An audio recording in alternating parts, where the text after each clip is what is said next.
and I ask David to come on stage. Please, a warm welcome and applause for David.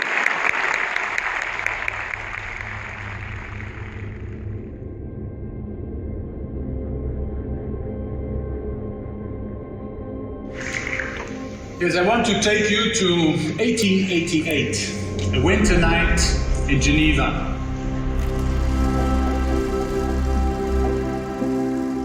A guy, an entrepreneur who's on top of his game. He was an agile leader. He had a huge company which was very successful.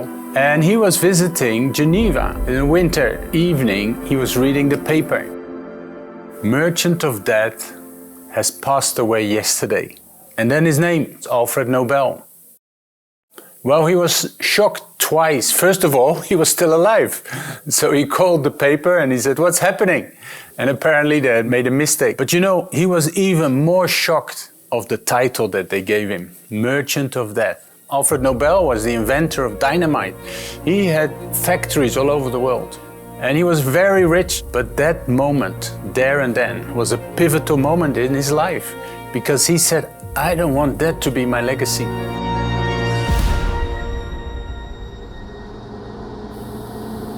And there, at that moment, he decided to sell his companies, a share in his factories, and he put that money into a foundation. And how do we know the name Nobel now? What do we want to be known for? We are leaders, we are agile, we're moving around. What choices do we have to make to create our legacy? Let me tell you a bit about myself. I am born in the Netherlands. After my engineering and MBA, I got into the private sector. I was an agile leader. But I made a visit to Kenya and to Somalia. And this changed my world. And you know, there in the business district of Amsterdam, I was for 80% in charge of the projects and also responsible and under control of the success of those projects for 80%. And there was only like 20% that you couldn't control, external factors. But then in the projects I saw in Kenya, in Somalia, in the humanitarian sector, I found out that you only control 20% of the projects because there's so many external factors. So I moved from the business sector to the humanitarian sector and I found Medair, this wonderful organization that has its mandate to go to the most remote and the most difficult and the most needy areas of this world. And after training and some development, and I worked in different areas, I was made responsible for the program in South Sudan. I was there with my wife. We were in Kenya during a break and no one could reach us. One of our colleagues, Henny DeVray, passed away because of an accident. And only later we found out, so we came back. And I was shocked. As I said, I couldn't control it. You know, I was the agile leader that had everything under control. I wanted to be in control of everything. And now I was in South Sudan, going to help people in need, and I couldn't even take care and protect my own team. It was one of the lowest moments in my life. In moments like this, when we don't know what to do, when we're struggling, we need a secure base. It can be a person, a place, a goal, or an object that provides a sense of protection, safety and caring, and offers a source of inspiration and energy for daring, exploration, risk-taking, and seeking challenge. And clearly, I couldn't change this situation I was in, and I had to let go. And my secure base, both family and my faith, have been so essential. And it's not just the humanitarian sector. I think any sector you're in, we need a secure base.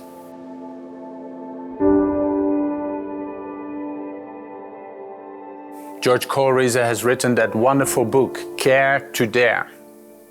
And he's saying, we can only dare if we're cared for. And let me give you an example. When my daughter Lily, my oldest daughter Lily, when she was 5 years old and she learned to bike, I had to apply this caring and daring.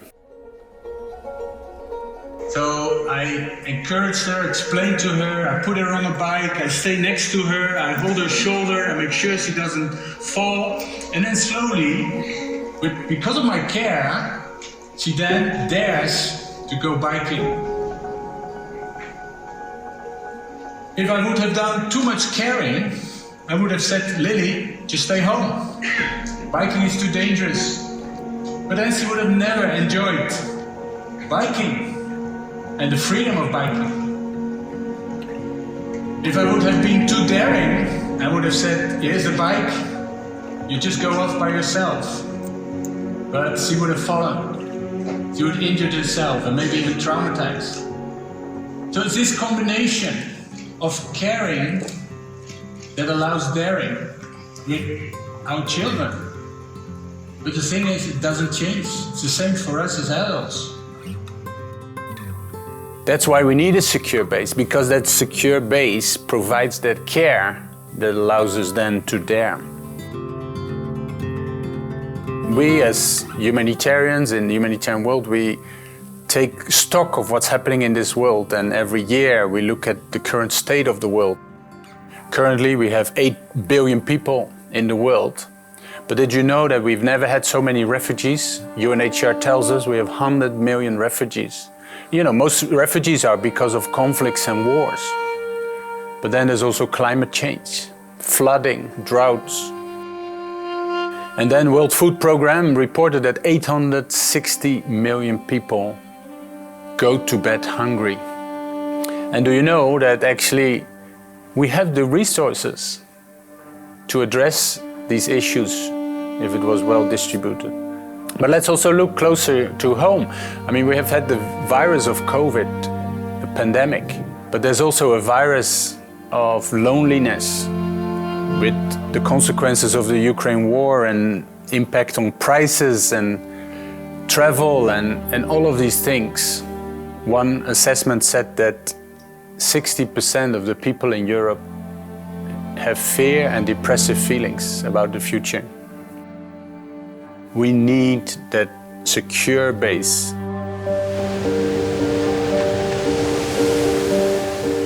But then the next question is, how can we become a secure base for others? And George mentions quite a list of characteristics, and I just want to highlight a few of them. The first one is, a secure base leader accepts the individual. He or she accepts and acknowledges the basic worth of others as a human being. Actually, for us in Medair, we have defined it as dignity. What we believe as Medair is that everyone, irrespective of your background, your religion, your social status, your nationality, your skin color, everyone has value. And we see so often in the areas where we work that dignity is being abused. And let me give you an example. In my last visit to Bangladesh, Bangladesh is one of the largest refugee camps with Rohingyas. Rohingyas have fled Bangladesh. Men have been killed, women have been raped, have been chased out, and they're now in Bangladesh. And we are doing a nutritional program. And when I was there, the team had a problem. The Rohingya mothers had said there's something wrong with the food. And so it was just poor quality. And even as bad that the children got sick from it. The team had reported that to the supplier, but the supplier had said, you know, you've signed for it, so don't complain, just distribute it to the Rohingya refugees. And so the team brought it up in the coordination meeting, and again it was said, well, why are you so making such a fuss, Medair, and complaining? You're the only one. And then the team managed to make some pictures under a microscope, because there apparently were very small ants in this food. And they reported it back. As WFP was coordinating it, WFP management said, thank you, Medair, for bringing this up and standing up for the rights of the Rohingya ladies. They might be stateless, they might be refugees, but they're dignified people. they have the right to have good food. And so WFP corrected it, and the supplier was replaced by another one who could provide the quality food that was needed. And I was so impressed with our team, because that's exactly what dignity is about. You can work with suppliers, with clients, with your own team members, anyone. Focus on the person, focus on the individual.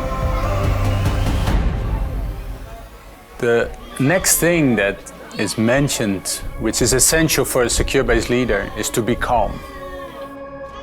The secure-based leader stays calm. He or she remains composed and dependable, especially when under pressure, times at which other leaders may respond impulsively and unreasonably. Well, we experienced this when the war in Ukraine started. For us, it was a shock, of course, but we are called and our mandate is to respond. And so for me and our management team, we had to decide, we're a mid-sized organization and we're already so busy and working everywhere, and we didn't have, money in the bank to just kind of respond and do a new program. And we, of course, consulted our colleagues and the teams, and everyone said, we need to go. This is so big and there's so many people fleeing. And so I had to stay calm and involve people, and then eventually we came to a decision and we sent a team. And now the program in Ukraine has become huge. And so when I was there, I realized, and I think many of us don't realize, but there are constant air raid sirens because of the bombing that goes on. And it's daily.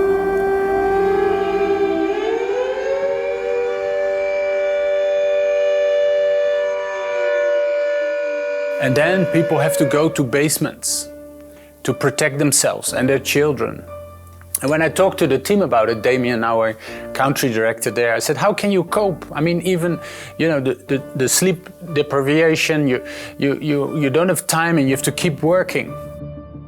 He said, it's by being together. So even in those basements, it's dark. They have small lights and they do games, they tell stories. And Damien said, we're like a family, sticking together and supporting and encouraging each other.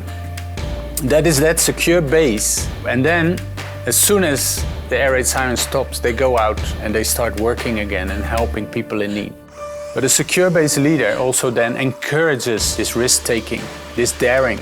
They actively dare people to unleash their potential by providing tangible opportunities for risk-taking. They support the autonomy of their followers, and their followers do not feel over control. 60% of the people, Ukrainians, have lost their jobs because of the war.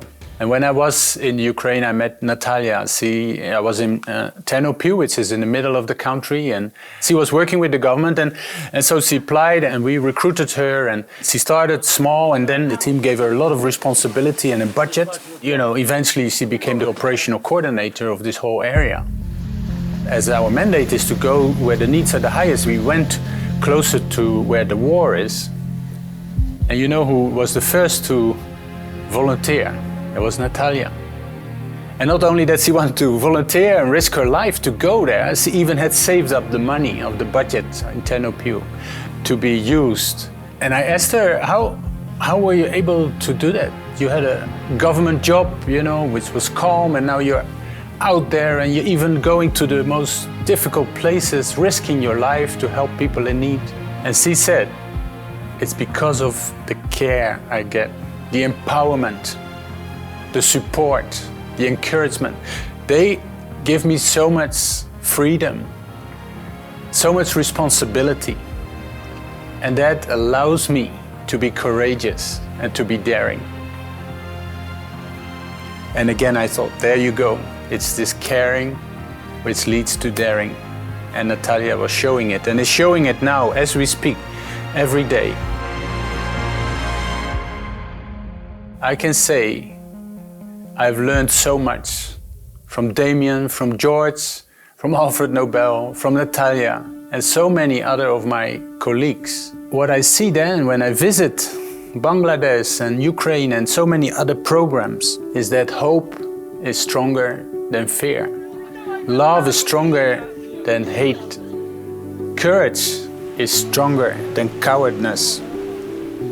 dignity is stronger than abuse. And so I want to encourage you and myself to find our secure base and then be secure base for others. And that's what we do in Medair every day. And that's what I encourage you to do wherever you work. Care in order to dare.